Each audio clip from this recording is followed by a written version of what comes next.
우리가 첫 번째 모세를 살폈습니다.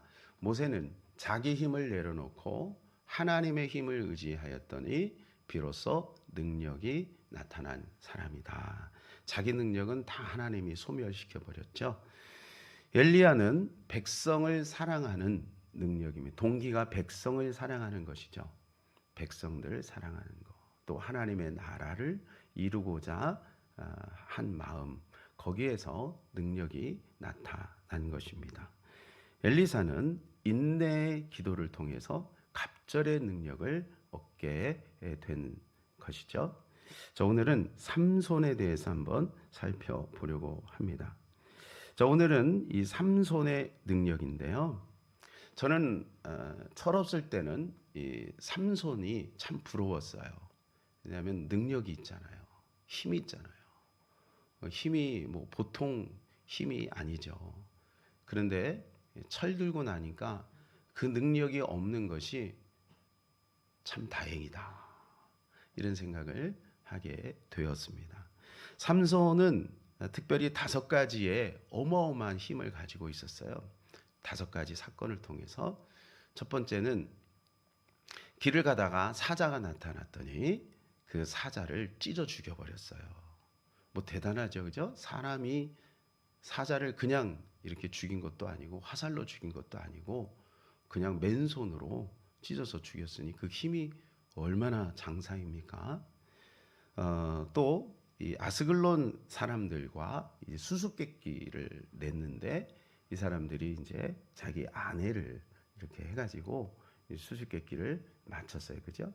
근데 이것 때문에 삼손이 30명을 죽입니다. 네.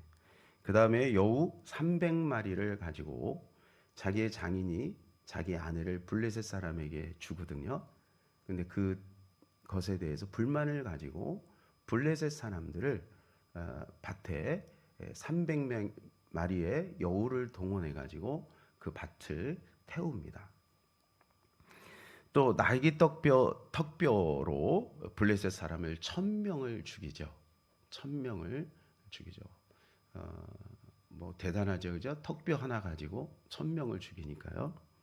마지막에는 그가 이제 죽을 때 그가 이제 실명이 되지 않습니까? 실명이 돼서 하나님 앞에 회개하고 다시 힘이 돌아와서 그러고 나서 아마 경기장 같은 곳 같은데 사람들이 많이 모인 블레셋 사람들이 모여 있는 곳에 그 집을 무너뜨림으로 자기가 살아 생전에 죽인 사람보다 더 많은 사람을 죽이죠. 그러니까 적어도 1000명 이상 된 것 같아요. 그래서 어마어마한 사람을 블레셋 사람들을 원수를 갚는 장면을 보게 됩니다. 근데 삼손이 힘을 쓸 때마다 반복해서 나오는 게 있어요. 그게 뭐냐면 여호와의 신에 감동하여 라는 말입니다. 여호와의 신에 감동해서. 네. 파포를 한번 보여주시면요. 여호와의 영이 삼손에게 강하게 임하니. 이 단어가 계속 반복되고 있어요. 4번이나 이 사건과 같이 연결이 됩니다. 옛날 개역 성경에는 여호와의 신에 감동하여 이렇게 되어 있어요. 이게 무슨 말이냐 하면 여호와께 완전히 장하게 되었다, 그런 뜻이에요. 우리로 말하면 주님의 임재가 있었다. 길을 가다가 갑자기 주님의 임재가 있는 거죠. 어떤 일을 하려고 할 때 갑자기 주님의 임재가 있는 거예요. 그래서 그 주님의 임재가 있을 때 이런 행위를 했다, 그것을 말해주고 있는 것이죠. 여러분, 여기서 우리가 알 수 있는 것은 삼손의 힘의 원천이 어디에 있는가입니다. 삼손의 힘의 원천은 바로 하나님께 있었다는 거예요. 하나님께. 그래서 하나님으로부터 그 감동이 와서 그 힘을 사용했다, 그 말인 것이죠. 하나님의 힘. 네. 그래서 여러분, 힘의 원천이 하나님에게 있는 것을 알아야 돼요. 그런데 오늘 우리 삼손이 힘을 쓸 때 어디에다가 썼는지를 잘 볼 필요가 있어요. 대부분 자기 개인의 사사로운 데 힘을 쓰고 있는 것을 보게 돼요. 하나님께서 힘을 주시고 하나님의 감동이 있었는데 그걸 가지고 자기를 위해서, 자기의 유익을 위해서 사용했던 것을 보게 돼요. 저는 이것의 원인이 도대체 어디에 있을까? 삼손이 나중에 힘을 잃죠. 삼손이 힘을 잃고 이제 눈이 빠지고 비참한 최후를 맞이하게 되는데 그 원인이 어디에 있는가? 우리 표면적으로 드러나는 원인은 두 가지예요. 하나는 이방 여인과 결혼한 것이죠. 두 번째는 여인의 꼬임에 넘어가서 하나님이 그에게 고유하게 주신 그 능력의 비밀을 알렸다는 거예요. 이것이 이제 표면적으로 드러난 두 가지 이유예요.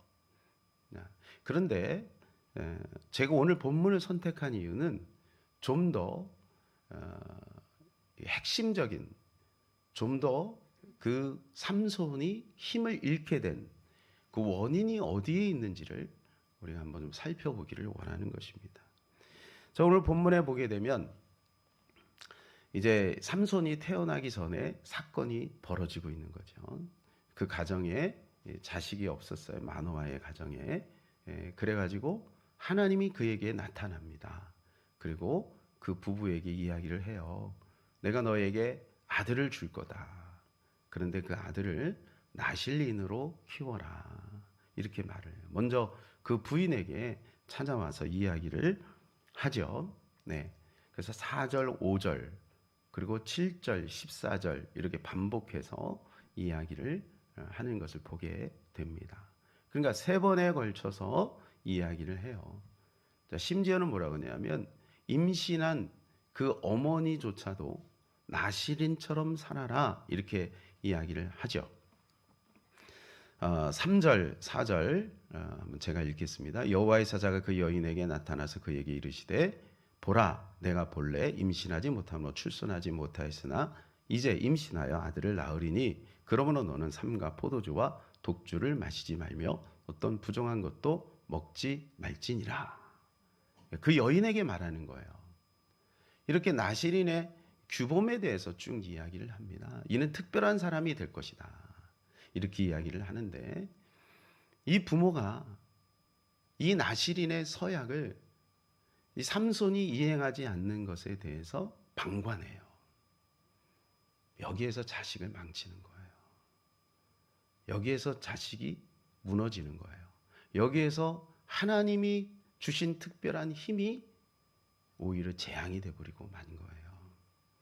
여러분, 그 부모가 그 자식이 실명이 되고 그렇게 비참하게 최후를 맞이하는 소식을 들었을 때 얼마나 마음이 아프겠습니까? 원인이 어디에 있느냐?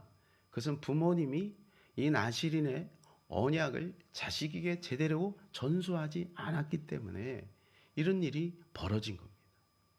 5절에 보면 이렇게 말씀해 주고 있어요. 보라, 내가 임신하여 아들을 낳으리니 그의 머리에 삭도를 대지 말라. 삭도를 대지 말라라고 이야기했어요. 분명히 힘의 원천이 어디 있는지를 하나님이 알려주셨거든요. 그런데 나중에 여인의 꼬임에 넘어가서 그 힘의 원천을 이야기함으로 그 머리가 잘려서 결국 그렇게 비참한 최후를 맞이하잖아요.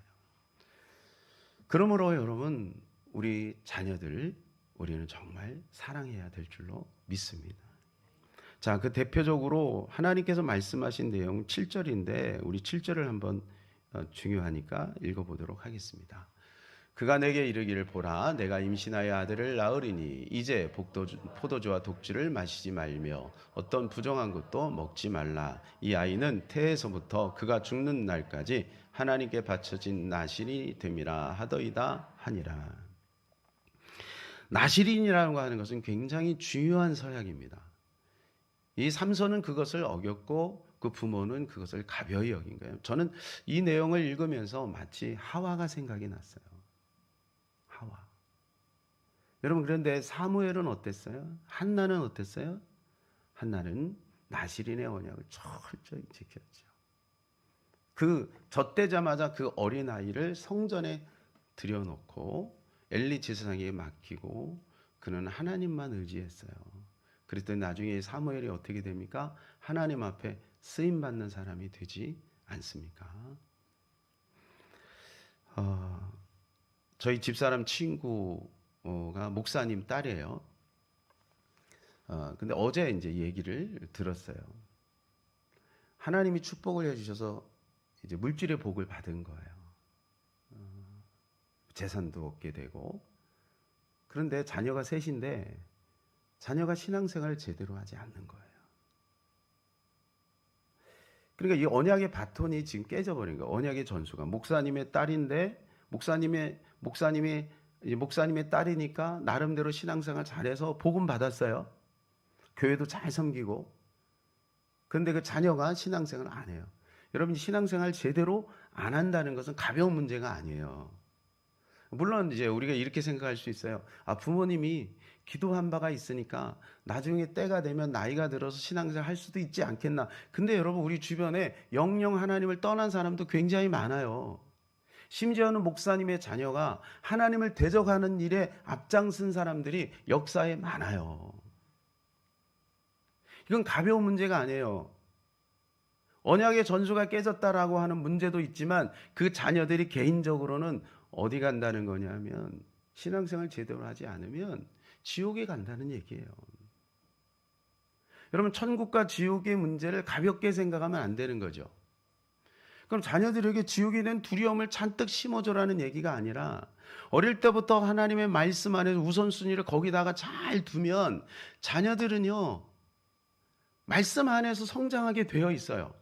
그러니까 부모님이 말하는 것과 그리고 실제 행동하는 것과 가치관을 달리하니까 자녀들이 그걸 보고 배운 거죠. 학교에서 성적을 못 내는 부분에 대해서는 굉장히 민감하고, 그리고 교회 생활하는 부분에 대해서는 관대한 거예요. 신앙생활 제대로 하고 예배에 대한 올바른 태도를 갖지 않은 부분에 대해서는 면밀히 살피지 않아요. 지금 어떻게 걔가 신앙생활 하고 있는지 잘 알아보지도 않아요. 여러분, 그렇게 되면 시간이 지나면서 어떻게 되냐? 결국 이 삼손 같은 재앙이 올 수도 있다는 것이죠. 자기 자녀뿐만 아닙니다. 자기가 결혼한 사위조차도 봐야 돼요. 우선순위를 어디에다 두고 있는지를 면밀히 잘 봐야 돼요. 보면 보여요. 근데 보이는데도 우선순위를 삼손처럼 쟤는 힘이 있으니까, 능력이 있으니까, 사사니까 성공했잖아. 여러분, 하나님의 말씀이 그 안에서 활성화되어지고 믿음으로 살아가는 모습에 우리는 더 많은 관심을 가져야 될 줄로 믿습니다. 오늘 이 삼손의 능력을 통해서 우리 자녀들에게 하나님의 능력이 입혀질 때 어떤 것이 더 우선순위가 돼야 되는지에 대해서 우리가 깊이 생각해보고 기도할 수 있는 시간이 되었으면 좋겠습니다. 기도하겠습니다.